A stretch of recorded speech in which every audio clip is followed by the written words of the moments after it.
But first, we are facing a government shutdown in just 8 hours. The potential impacts and the reaction from local lawmakers right now. Thanks for being with us here on 11 Alive News at 4. I'm Cheryl Preheim. And I'm Faith Jesse, and we start with that funding for the government is set to run out at 12:01 tomorrow morning. That is unless President Donald Trump and leaders in Congress can reach a deal. So far, neither party appears to be ready to compromise. Democratic leaders say they won't back a funding bill that, quote, continues to gut the health care of everyday Americans. Republican leaders say they won't negotiate on a short-term bill, but they are willing to compromise on a long-term bill. The president speaking just a few minutes ago. We don't want it to shut down because we have the greatest period of time ever.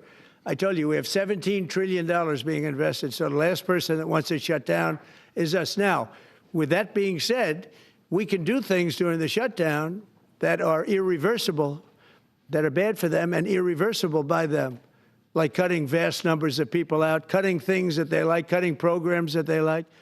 Okay, so here's what we do know about this. If the government does shut down, hundreds of thousands of federal workers could be affected and furloughed here. Zach Merchant, my co-anchor of the Georgia Vote, joining us here at the desk. So, Zach, we know that you've been working the phones all day trying to speak to those folks with the Georgia delegation to get their thoughts on this whole situation. And of course, they do have a lot of thoughts as the clock keeps ticking, less than 8 hours to go until this midnight deadline. And as things shake out over this afternoon and this evening, lawmakers, as you might expect, they seem to be splitting largely along partisan lines. A big sticking point is that health care issue. Democrats are calling for additional health spending and an extension of Affordable Care Act subsidies in this new funding bill. But Republicans, they have opposed that. And in a statement we got just about 30 minutes ago from Democratic Senator Raphael Warnock's spokesman, he said in part, quote, "We need to extend these tax credits now so working Georgians can keep lower health care costs and more money in their pockets." And this has been the cadence of the day. Every 20, 30 minutes or so, we are getting new information. We're going to keep bringing it to you.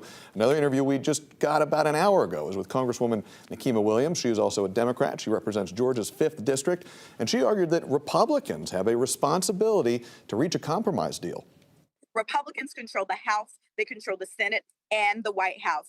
This shutdown, if it happens at midnight tonight, lays squarely at the feet of the Republican who refused to negotiate in good faith with the Democrats in Congress.